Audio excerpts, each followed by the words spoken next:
be talking this morning about men, power, and sex.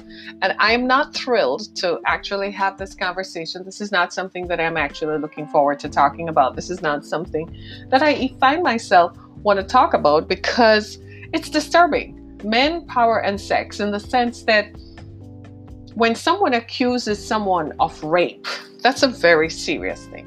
So this morning I want to talk about men, power, and sex, and why does it seem like powerful men get caught up in sex scandals? Is power and sex a drug?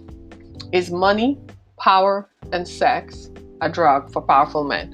So I want to hear from you guys. If you feel like you want to call in and talk about it, the number is 516-387-1463. Feel free to provide us with some feedback and let us know what you're thinking. I know my brother is listening, so I'm going to try to be as sisterly as possible because he does say sis. You know how brothers can be, right? Yeah.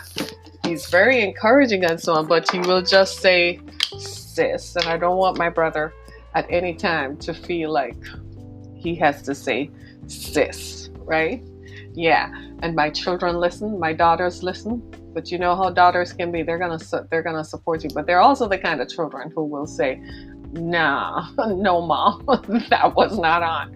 But as I was watching the news break overnight about Matt Lauer, the former NBC anchor, who has been accused of rape in a new book, and as the story unfolded, it's sort of like, oh, that's an old story from 2017. They've beaten that one to the curb and so on. But when I read it, I was very appalled, and it raised some significant questions that I think we need to discuss, because it raised some serious issues, not just about men, but about women and our conduct when we go out with men, when we're in a group with other men whom we are not intimately connected to, with men whom we don't have a pre-existing relationship with. It raises some real questions. And I think in this day and age, if we really want to talk about relationships openly, and if we really want to talk about how do we prevent sexual assault, how do we prevent rape, we need to have this frank conversation too about us and our conduct, about women and our conduct, and what do we do. I have children, I have 2 daughters, I have nieces as well. And from time to time, I'm going to tell you what I tell my girls. Nobody can control the conduct of people. People feel like they can do whatever, but at the same time, you don't place yourself in jeopardy. Do you see what I'm saying? So you yourself, in order to keep yourself safe, you have to take measures to ensure that you maintain your safety. Your safety is paramount. And I think somewhere in this conversation about Me Too and so on, we're forgetting that variable. And I want to talk about it because I'm going to ask you guys some questions. Most of you who are my listeners and most of you who are my viewers who join in, for those of you who are watching, some are streaming us, we do have this conversation, right? We do have this conversation. So I want to talk about it. Men, power, and sex. I'll tell everybody. This is just the craziest thing. It's one of the things I've heard that is absolutely shocking. It's not just what you see, the blurb that you saw on the news. You have to actually read it to get the substantive story behind it.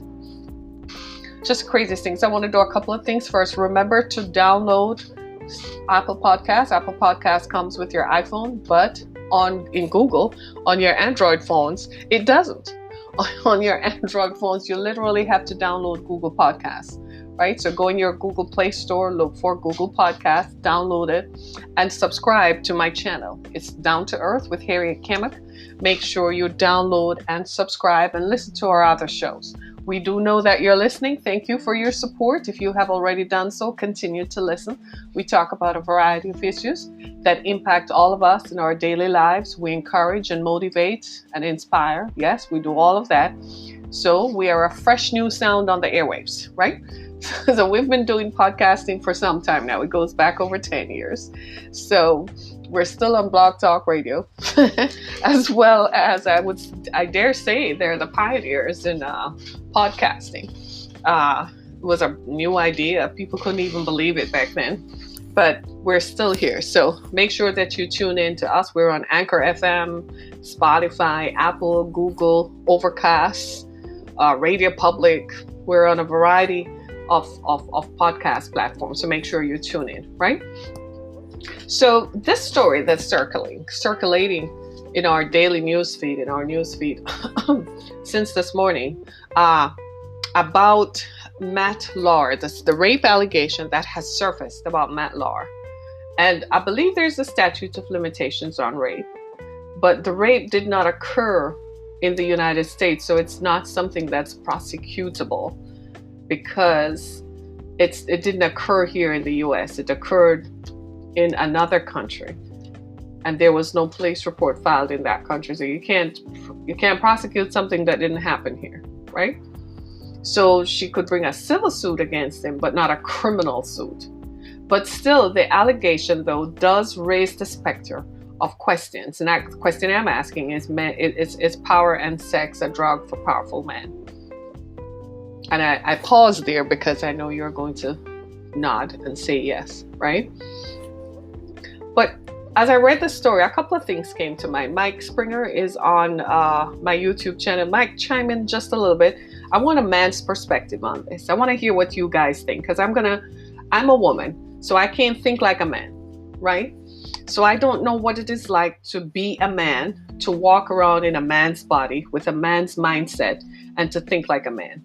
So bear with me as I try to navigate this and try to see. So my perspective is always going to look like it and sound like it comes from a woman. So help me, you guys, to understand this. I really want you to chime in. Help me to understand, what does it feel like as a man? Here's the thing. The woman who is accusing Matt Lauer of rape, and I suppose most of you guys are probably wondering now, if you worked with someone before, are they likely to come forward now and say you raped them? I know most of you are like, oh my God, that girl didn't like how the relationship ended. Is she likely to come back and scream rape? Because that's where this sounds like it's going. And here's why I say that. Because the woman in the story says that after that rape, she consented and had other sexual encounters with the man she's accusing of raping her. So then, was it rape?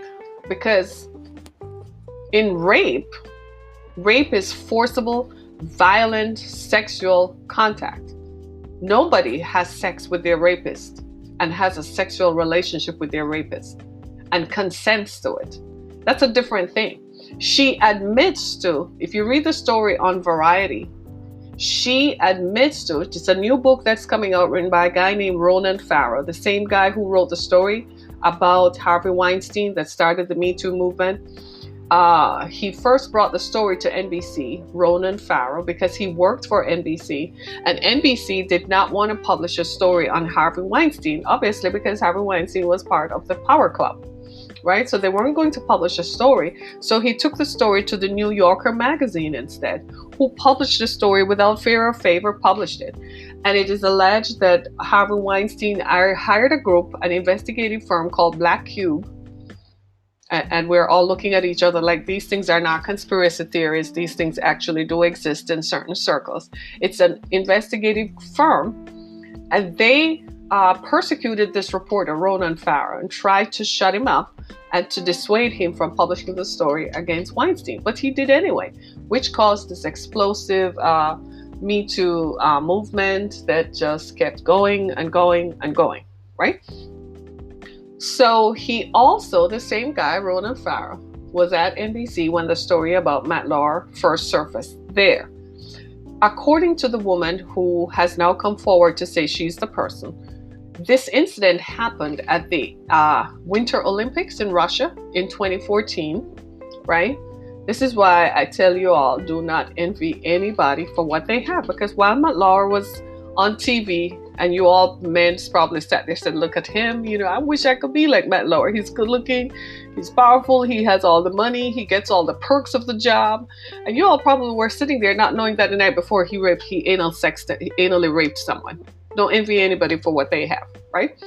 That's a good lesson, because you don't know what they did to get it. Because there he is, ostensibly, purporting to be an upstanding member of the community. He's married, he has children, he reports the news, calling other people out, and at the same time, he just raped his colleague upstairs the night before. Come on now. Reprehensible behavior. But so this happened in Russia in 2014. According to what the woman said, they were all hanging out at a bar. We're going to talk about that later. And they all had drinks. She said she had 6 shots of vodka. 6 shots of vodka. Matt Lauer took her press pass and then called her to tell her he had her press pass, so she had to go to his room for it. Is that not a setup? But she said she was too drunk. So she went to his room, got her press pass, then he invited her back.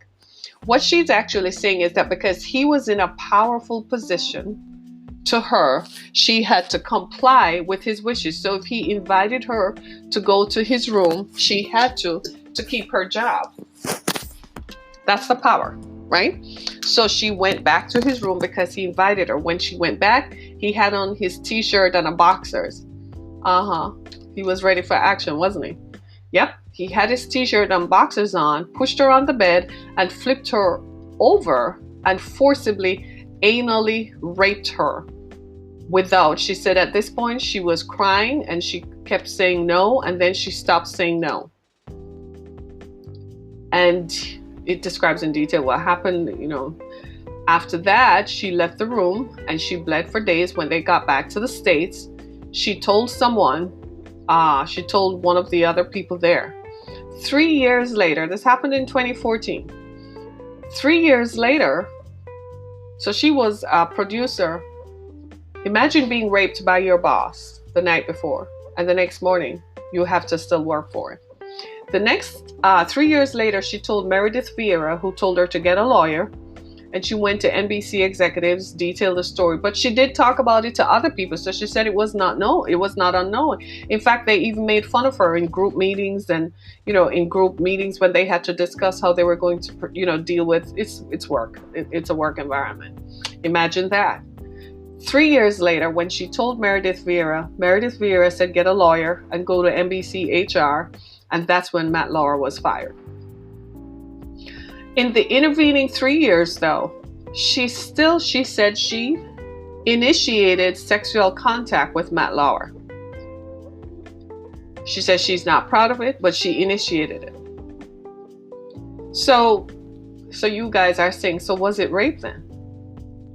Well, at the time this incident happened, it was rape.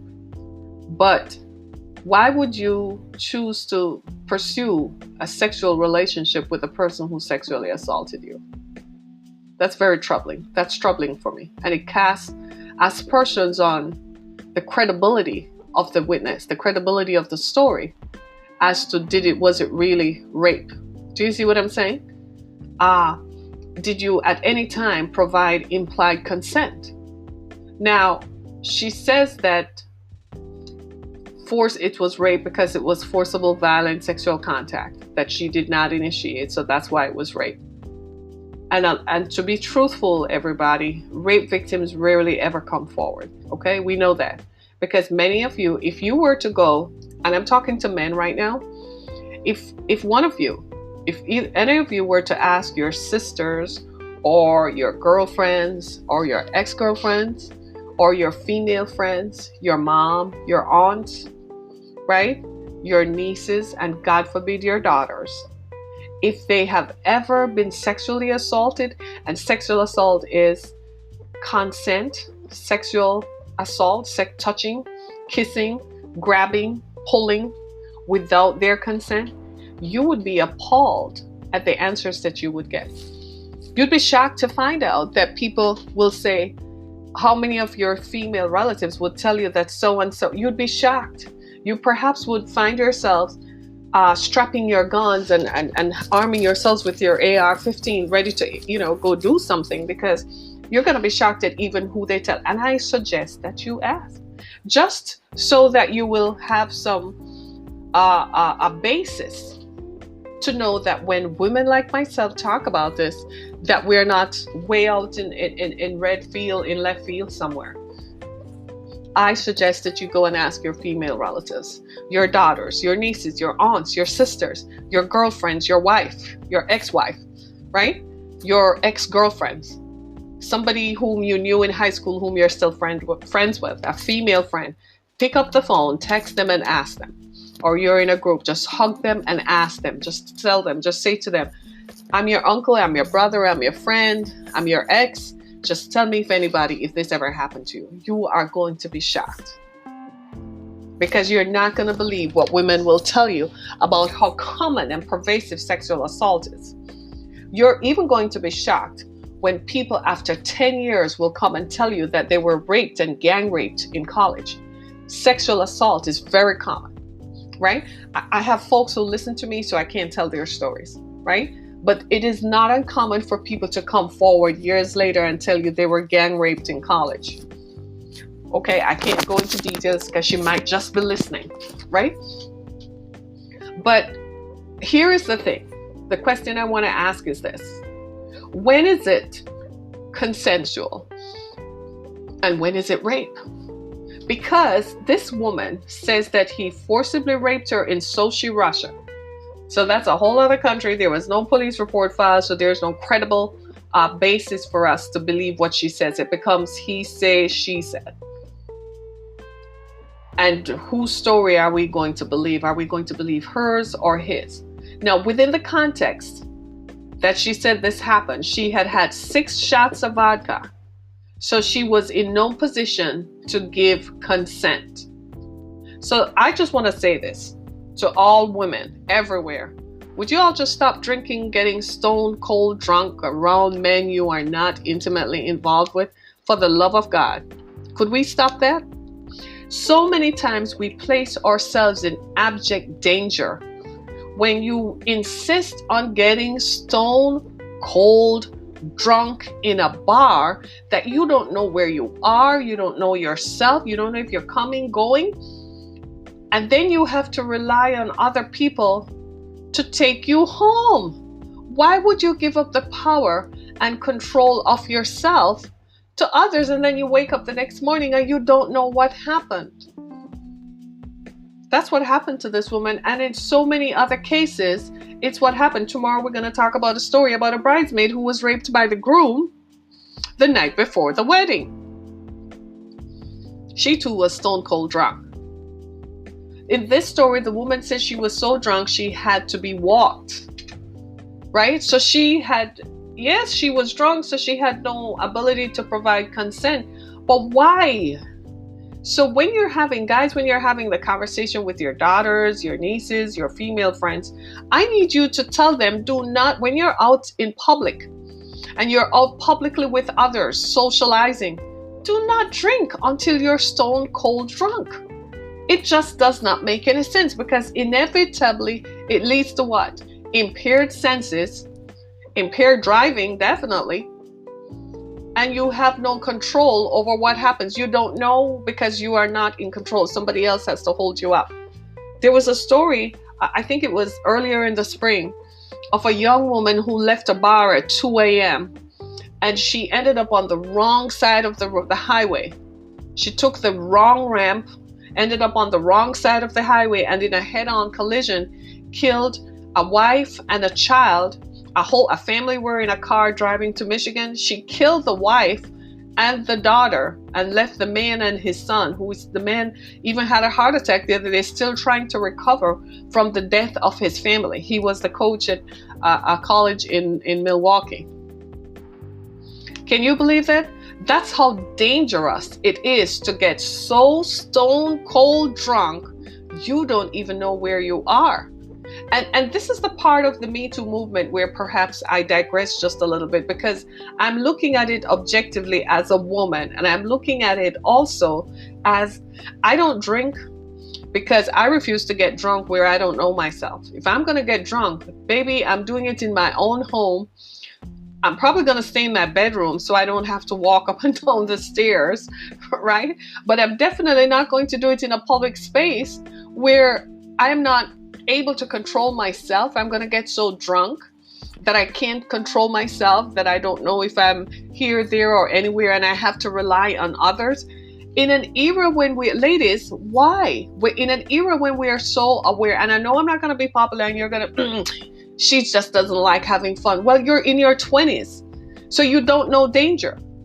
Wait until you get to 30s and 40s and enough experience has landed on you. Then you will begin to say, it is not responsible of me to place myself in danger.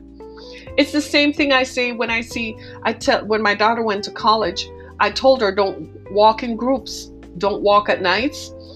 Don't walk in alleys at nights. Stay on the phone with someone while you're going about what you have to do, because sometimes it was unavoidable. Right? Especially during the winter months when the sun sets early and it's dark, I would tell her, stay on the phone so that if anything happens, you could hear. Sometimes it was unavoidable. To be honest with you, I think I held my breath the entire time she was in college and law school until she got home. I probably finally relaxed. I couldn't eat. I couldn't sleep well. I was up all night wondering, because I know how dangerous the world can be. And I also know how young people tend to disregard, right? Tend to disregard the advice coming from their parents and the social groups around them. And I know if you go on campus and so on, they're probably going to tell other young people, do what you want. You're in college. You only get to live once. So do what you want. That might sound good on paper, but to live it out is entirely something else, because what you learn quickly is that there are consequences for your actions, and that you can end up with stuff like minor in possession. But anybody tells their kids about that? No, you tell them to have fun. You don't tell them about the consequences of having fun. But this is a serious rape allegation, because this is a case of rape. She says that he forced her. It was a violent sexual encounter, and it made her bleed. That is serious. It was non-consensual. Now, I have to tell it like I read it. It is said in the context that she did initiate sexual contact with him after this rape occurred when they returned to the United States. So is this rape? Is it really rape? Right? And I wanted to kind of talk about what 6 is. Do you see how we have to be really careful? Because now 6 shots of vodka resulted in rape. So you're young, you're beautiful, you feel powerful because you're surrounded by a lot of powerful people, and you feel flattered that all these powerful people are admiring you, and you feel flattered to be in their company. And so they egg you on and say, drink, drink, drink, and you just keep drinking because you think you can handle it.